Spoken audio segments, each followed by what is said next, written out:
चालू है बिल्कुल।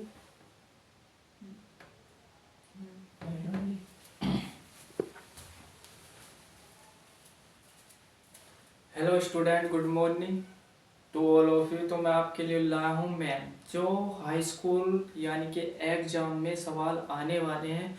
तो ज़्यादा बात हम करने के नहीं है, तो सिर्फ हम सवाल जो करेंगे एग्जाम के लिए प्रॉपर।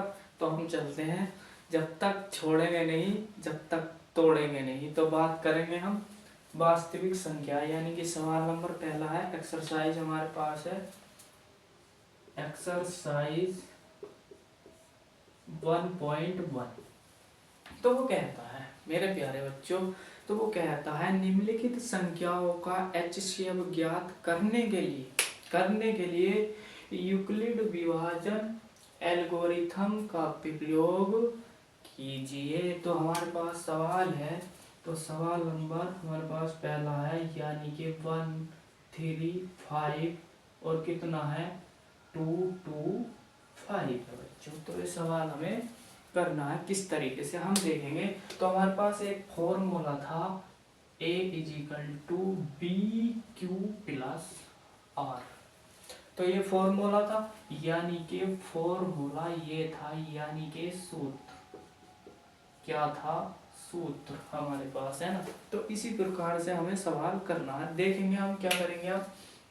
तो हमारे पास कितना, यानी कि b का मान कितना है हमारे पास बच्चों, b का मान है 225 और a का मान है हमारे पास 135। तो इस कंडीशन में हमें करना क्या है, तो हम एल्गोरिथम का प्रयोग करेंगे। कैसे, देखो। तो हमारे पास कितना है बच्चों, 225 भागा 135 मेरे प्यारे बच्चों। अब भाग करेंगे हम, इसमें भाग करेंगे, यानी कि ज़्यादा नहीं होना चाहिए, कम से कम होना चाहिए। तो हम क्या करेंगे, 1 बार लेंगे, यानी कि 5, 3, 1। तो कितना बचा हमारे पास बच्चों, 0। और कितना बचा, यानी कि 22 में से 13 पहले, तो हमारे पास कितना बचा, 9।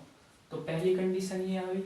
फॉर्मूला हमारे पास क्या था, यानी कि b का मान कितना था, यानी कि b हो गया ये, और ये कितना हो गया बच्चों हमारे पास a हो गया, और बच्चों ये क्या हो गया हमारे पास q हो गया, और बच्चों ये कितना हो गया r हो गया।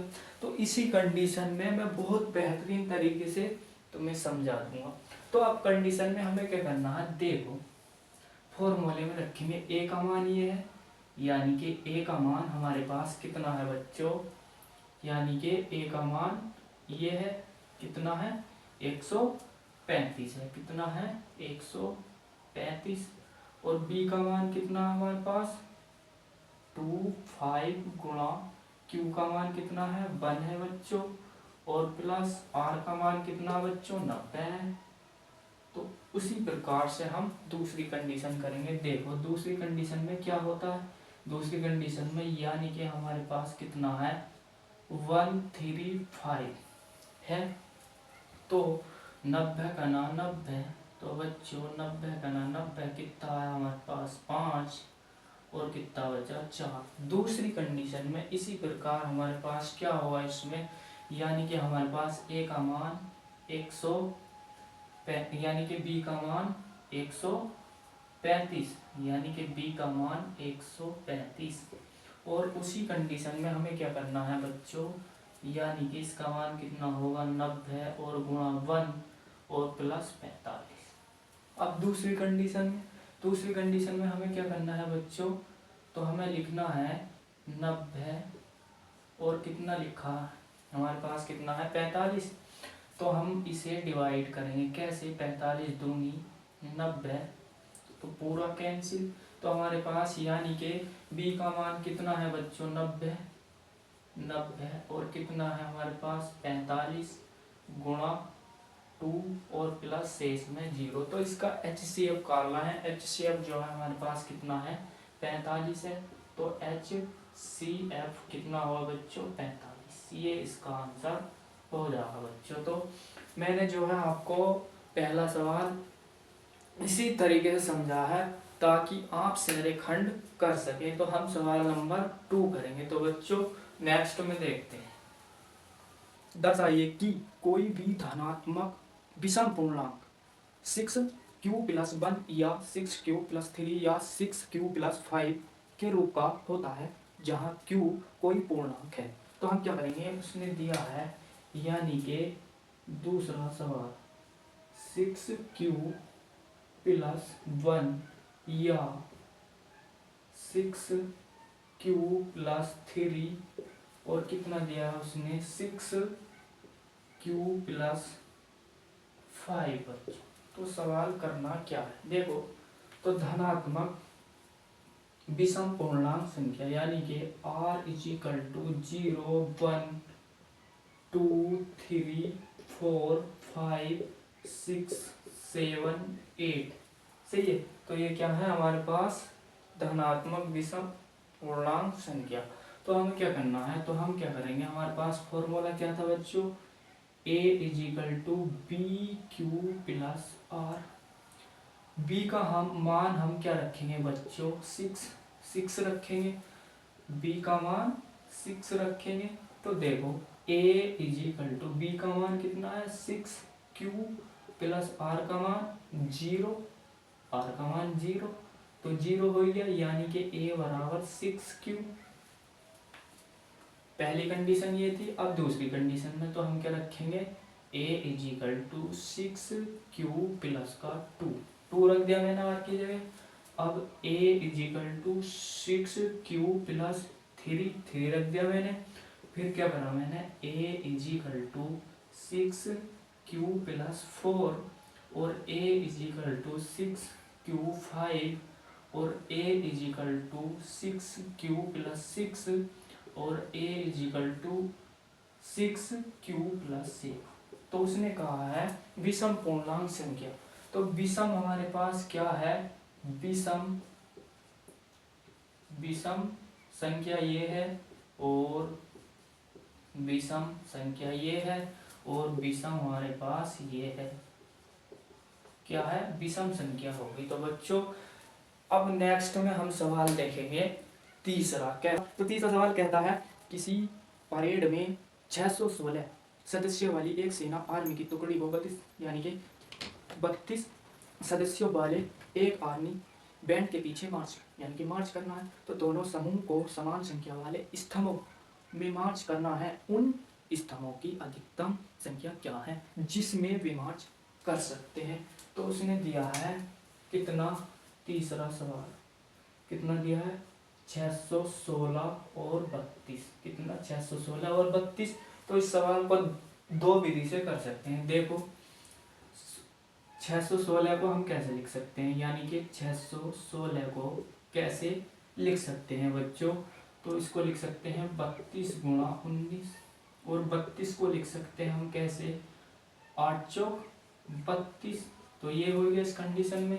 तो इसका जो है HCF करना, तो HCF इसका कितना हो जाएगा 8, तो HCF कितना हो जाएगा 8, ये आंसर आ जाता है बच्चों। अब दूसरी विधि से, तो दूसरी विधि से हमारे पास यानी कि दूसरी विधि क्या है, विधि सही है। तो हम देखेंगे कितना है 616 और कितना है 32।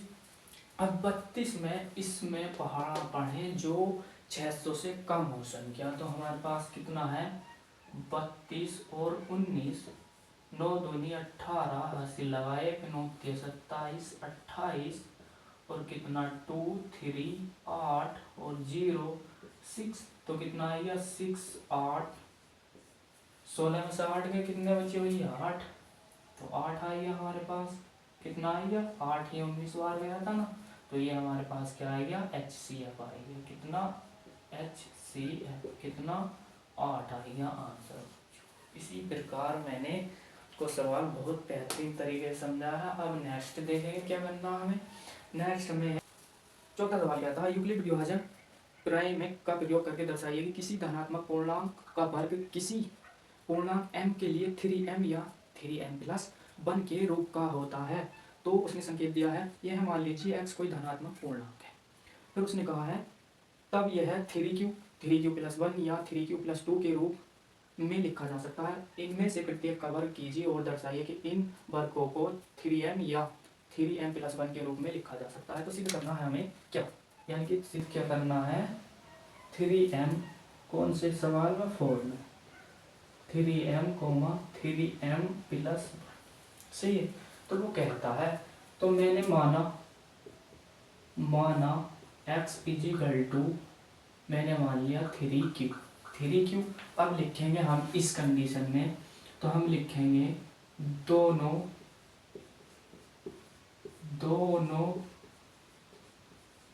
पक्षों में वर्ग करने पर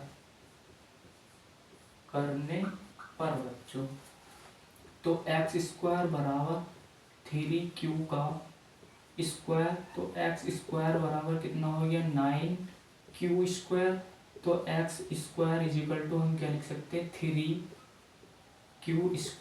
तो यदि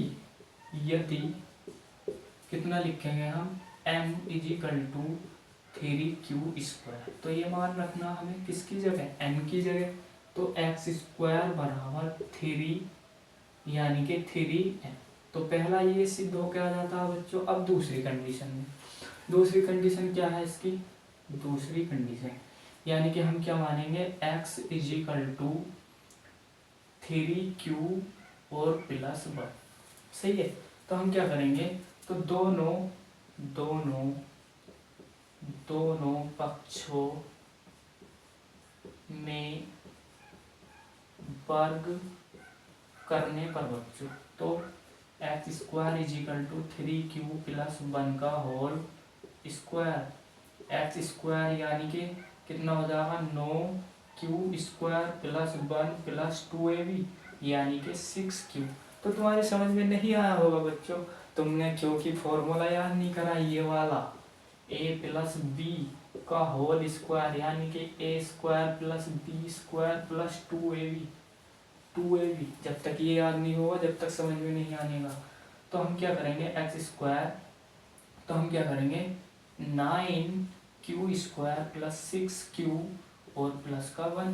तो हम क्या करेंगे बच्चों, ऐसे 3 कॉमन लेंगे यानी कि 3 × 9 q² + 3 × 2 = 6q और +1। इसकी जगह क्या रखेंगे बच्चों हम m यानी कि 3m और +1। तो यही तो मांग रहा था हमसे, तो हम क्या लिखेंगे बच्चों, सिद्ध करवा रहा था x² बराबर 3m, 3m+1। तो ये सिद्ध करवा रहा था इसके बराबर, तो हम लिख देंगे बच्चों इति सिद्धम। तो दोस्तों यही लिख के आना है आपको लास्ट में जो सिद्ध वाले सवाल हैं।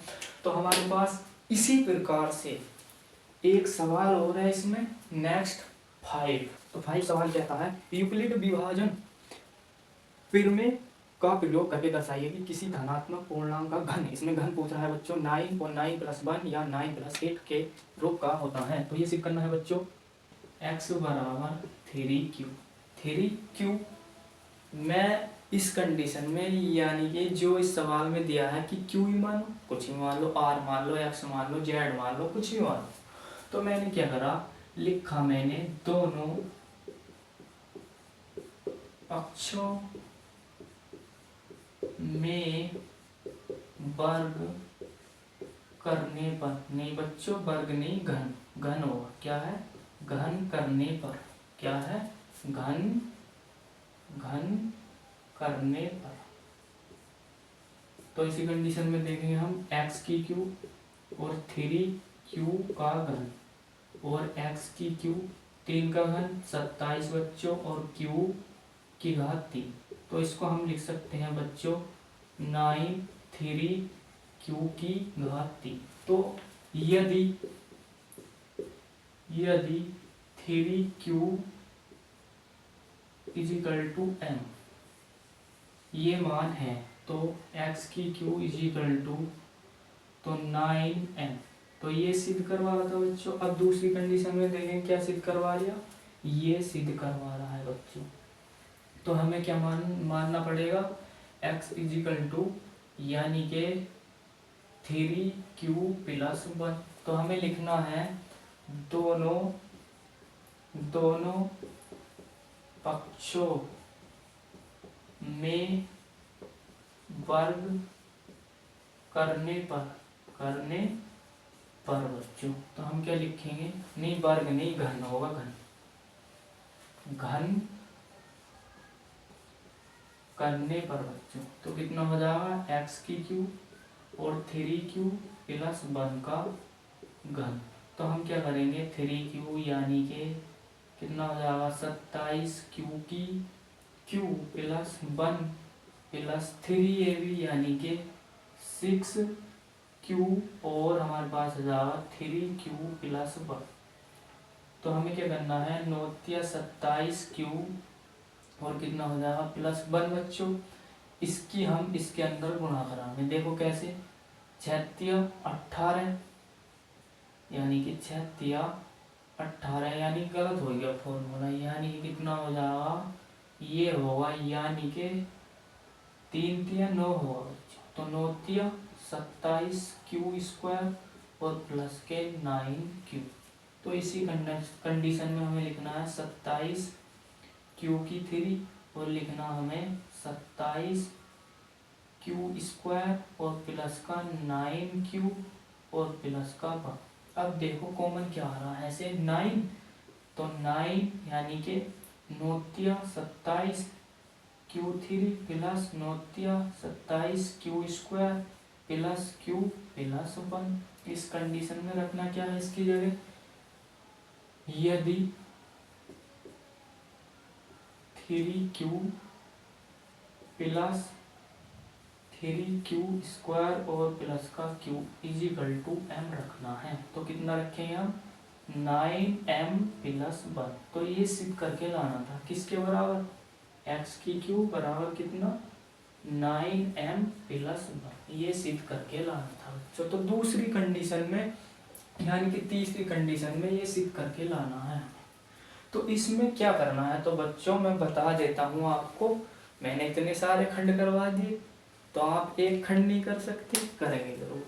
तो हमें क्या लिखना, तो हम लिखेंगे x बराबर 3q प्लस 2। तो ये कंडीशन करनी है। तो हमें क्या लिखना है दोनों पक्षों में घन करने पर क्या लिखेंगे x³ is equal to 3q plus 2 का घन। तो x³ यानी कि इसका घन खोलेंगे तो कितना हो जाएगा 27q का घन और इसका कितना हो जाएगा 8 और प्लस 3ab यानी कि कितना ये वाला 3 और कितना हो जाएगा 3q और प्लस 2 और 3ab प्लस 2। मैंने फॉर्मूला लिखवाया था ये वाला a प्लस b का घन, ये वाला a की क्यू प्लस b की Q plus 3ab into a plus b। जब तक ये याद नहीं होंगे बच्चों, जब तक सवाल नहीं हिल सकता। तो इसी कंडीशन में करना क्या है 9 27q और 8 3 9 और 9 दूनी 18q 3q प्लस 2। तो क्या करना है 9 27q प्लस 8 प्लस 18 54। तो 54q स्क्वायर और 18 दूनी 36। तो हमें क्या करना है तो 27q का घन और प्लस 54q स्क्वायर और प्लस का कितना ये q होगा बच्चों और कितना है 36q और प्लस का 8। अब क्या करेंगे इस कंडीशन में, तो हमें क्या करना है 9 कॉमन लेना है। तो 9 27 और भैया कितना हो गया तुम्हारा 9 54 तो और 9 36q प्लस 8। इसकी जगह क्या रख देंगे m, तो 9m प्लस 8। ये सिद्ध करके लाना था, क्या लाना था ये लाना था यानी कि x की q और 9m प्लस 8 ये कंडीशन लानी थी 3। तो पहली कंडीशन क्या थी हमारे पास, x का घन कितना यानी कि 9m और कितना 9m प्लस 1 और 9m प्लस 8 ये सिद्ध करके लाना था और लिखना था इति सिद्धम, इति सिद्धम। तो मेरे प्यारे बच्चों अगर वीडियो समझ में आई हो तो लाइक एंड कमेंट जरूर करना, वरना मत करना। तो मिलते हैं नेक्स्ट प्रश्नावली के साथ। जो सवाल एग्जाम में आने वाले हैं बच्चों वही मैं करवाऊंगा, सही है।